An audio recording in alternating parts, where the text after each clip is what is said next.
j'espère que vous allez bien. Aujourd'hui je suis ravie de vous retrouver pour une vidéo news où je vais vous parler des dernières actus films et séries du mois d'août et un petit peu du mois de juillet, voire même un petit peu avant. Mais avant, générique.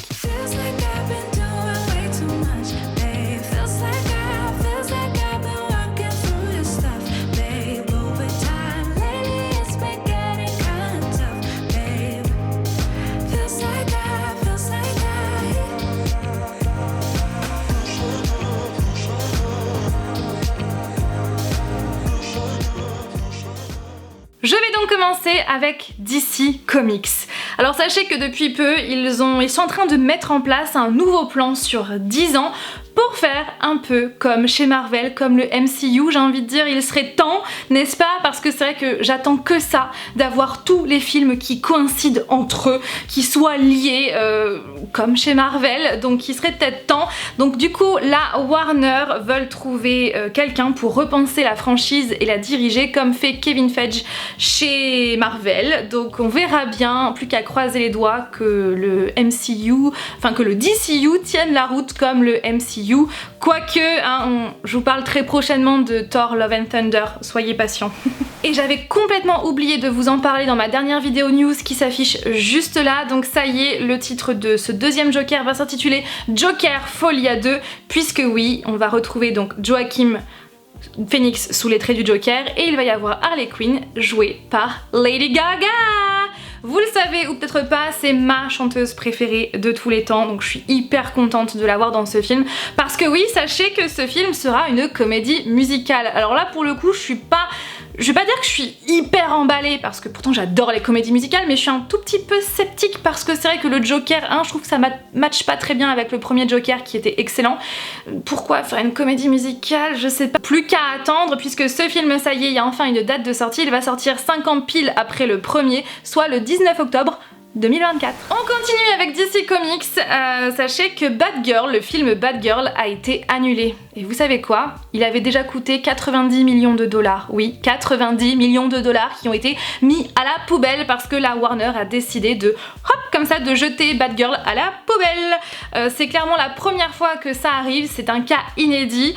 Cette décision, en fait, a été prise parce qu'il y a eu un changement de direction pour Warner Media qui a fusionné avec Discovery.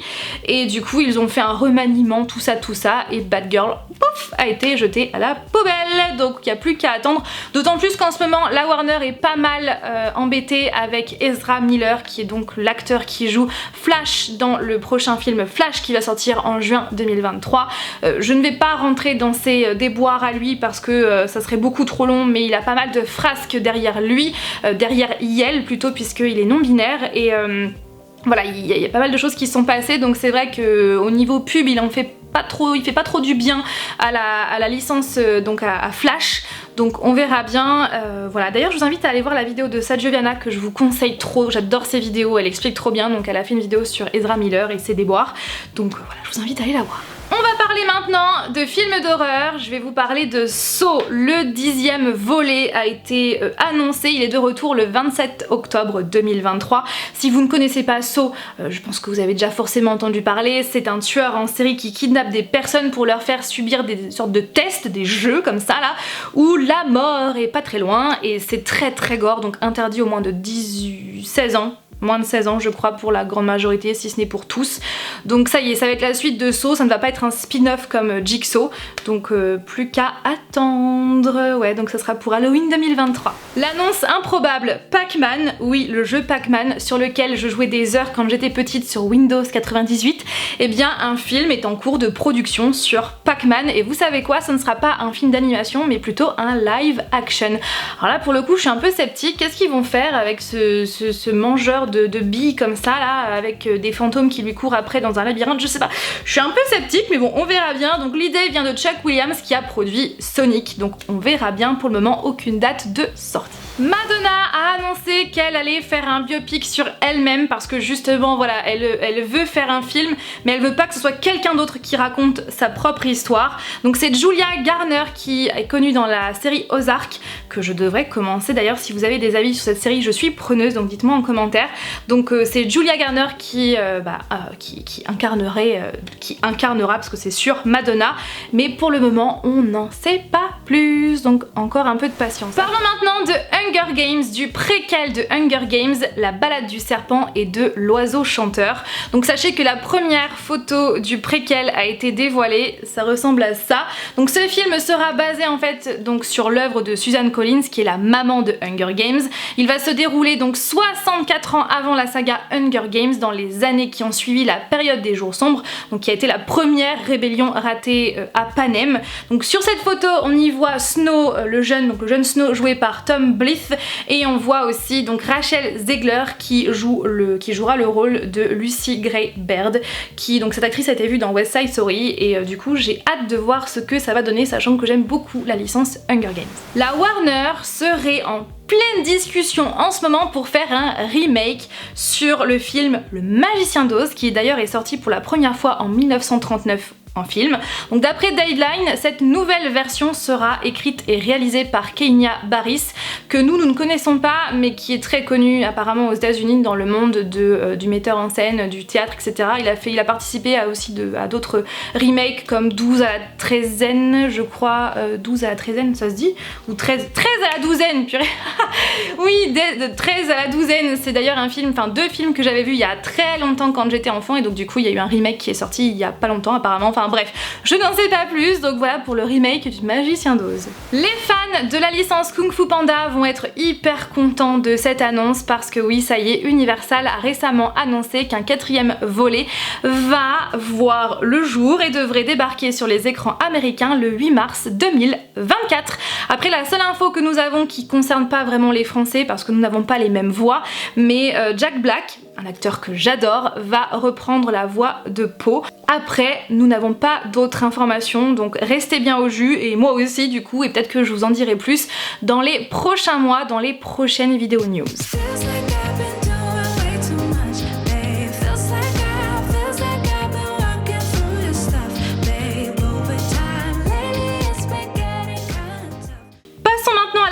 Série, et je commence avec une mauvaise nouvelle pour les fans de Flash, puisque la série The Flash va être arrêtée après la 9e saison, qui va voir le jour en 2023 et qui comptera seulement 13 épisodes. Alors pour notre part avec Florian, nous en sommes à la saison 2 ou 3, je ne sais plus, et il faudrait qu'on continue parce qu'on aimait beaucoup. Donc voilà, c'est dommage, donc cette série s'arrête. Parlons maintenant de la série tant attendue Les Anneaux de Pouvoir, qui sera disponible sur Amazon Prime, enfin, depuis le temps qu'on l'attend, le 2 septembre 2022, donc soit dans quelques jours. Enfin, parce que vous le savez, pour ma part, je suis une très grande fan du Seigneur des Anneaux, donc c'est vrai que j'ai trop hâte. Puisque oui, c'est une série spin-off du Seigneur des Anneaux et de la saga The Hobbit, donc franchement, j'ai trop hâte. Donc ce jour-là, le 2 septembre, il va y avoir 2 épisodes qui vont sortir, et ensuite il y aura un épisode tous les vendredis, sachant que la série va durer 8 épisépides. La saison 2 a déjà été commandée, d'ailleurs le tournage est déjà en cours depuis quelques temps, et en tout donc la saison devrait durer la série devrait durer en tout 5 saisons, puisqu'elle a été conçue pour 5 saisons. Et devinez quoi, la saison 1 actuellement coûte 500 millions de dollars. C'est la série la plus chère de toute l'histoire des séries. Oui, 500 millions de dollars, c'est juste énorme. Netflix a enfin dévoilé la nouvelle série, la tant attendue série qui va sortir au mois d'octobre, qui va s'intituler Guillermo del Toro's Cabinet of Curiosities, donc le cabinet de curiosité de Guillermo del Toro, qui est un réalisateur hyper connu, qui a réalisé notamment La Forme de l'eau, donc Shape of Water. Donc le réalisateur sera présent dans cette série, il va présenter 8 contes remplis de cauchemars. C'est prévu pour Halloween, donc sur 4 jours, il va y avoir 2 épisodes par jour. Donc Guillermo del Toro a concocté une collection d'histoires terrifiantes qui ont pour ambition de redéfinir le genre horrifique et les notions qui y sont associées. Il va y avoir de la magie, du gothique, du grotesque, de l'effrayant, bref, ça va être trop bien pour Halloween. Le lancement va donc se faire le 25 octobre, 2 nouveaux épisodes seront disponibles chaque jour jusqu'au 28 octobre, et le 28 octobre, le catalogue de ces 8 épisodes sera disponible, donc les 8 épisodes seront disponibles sur sur l'ensemble des Netflix du monde entier, pour tous les abonnés Netflix, donc ouais, de quoi passer un joyeux Halloween. L'info que je vais maintenant vous donner me hype trop, vous pouvez même pas imaginer à quel point je suis trop contente. Donc comme je vous l'avais dit dans ma dernière vidéo news, ça y est, Disney avait officialisé cet été le grand retour de Daredevil, toujours avec Charlie Cox, qui donc sortira sur la plateforme Disney+, quand on n'en sait rien, mais déjà c'était trop bien comme info. Et donc là, à la Comic Con de San Antonio, donc en Californie, et bien l'actrice Rosario Dawson, pendant un échange entre son public, et bien elle a révélé une information plutôt cruciale, elle a vendu la mèche. Donc Rosario Dawson, c'est l'actrice qui joue le personnage de Claire Temple dans la série Daredevil. Donc elle a dit, je cite, « J'ai découvert hier que The Punisher allait revenir. Je crois que c'est une seconde chance car c'est le seul show Marvel dans lequel je n'apparais pas et j'adore Jon Bernthal, alors faisons en sorte que cela arrive tous ensemble les gars. » Voilà, je n'ai pas besoin de vous en dire plus, la série de The Punisher va faire son retour avec Jon Bernthal. Je suis trop contente parce que c'est une série que j'aime trop, elle fait partie de mes préférées. Bref, vous avez compris, je suis trop hypée. Parlons maintenant de la série Le Pingouin qui, ça y est, a été officialisée. Elle sera consacrée à Oswald Cobblepot et sachez que bien Colin Farrell va reprendre ce personnage. Je suis vraiment contente parce que c'est trop cool. Donc ça sera dans la même lignée que le film The Batman qui est sorti il y a 6 mois, donc au mois de mars, et j'ai trop hâte parce que j'aime trop cet univers comme vous le savez. Et comme vous le savez, The Batman qui est juste là, c'est clairement mon film préféré de cette année, hein, clairement. Donc du coup, ça y est, donc Colin Farrell va reprendre ce rôle. Après, Matt Reeves, qui est donc le réalisateur de The Batman, ne sera pas forcément derrière la caméra, mais il sera quand même pas loin. Donc voilà, après, on n'en sait rien pour le moment au niveau tournage, ni au niveau de la date de sortie, mais ça y est, voilà, c'est en cours d'écriture du scénario, donc ça va arriver. Des images de la série Mercredi réalisée par Tim Burton ont été dévoilées, où on y voit l'actrice Jenna Ortega, qui a donc joué dans la série You. On la voit incarner le personnage de Mercredi Adams, qui dans cette série va essayer de s'intégrer dans son nouveau lycée tout en résoudant des histoires de meurtre. Donc cette série sera disponible cet automne sur Netflix et j'ai beaucoup trop hâte parce que comme vous le savez, j'adore Tim Burton et j'adore la famille Adams, donc vivement. La première bande-annonce de la série Andor, qui fait partie de l'univers Star Wars, a été dévoilée. On va y retrouver Cassian Andor et d'autres personnages de Rogue One. Donc ça sera un préquel de Rogue One et donc il est prévu pour... De base, il était prévu pour le 31 août, mais finalement sa date de sortie a été repoussée pour le 21 septembre 2022 sur Disney+.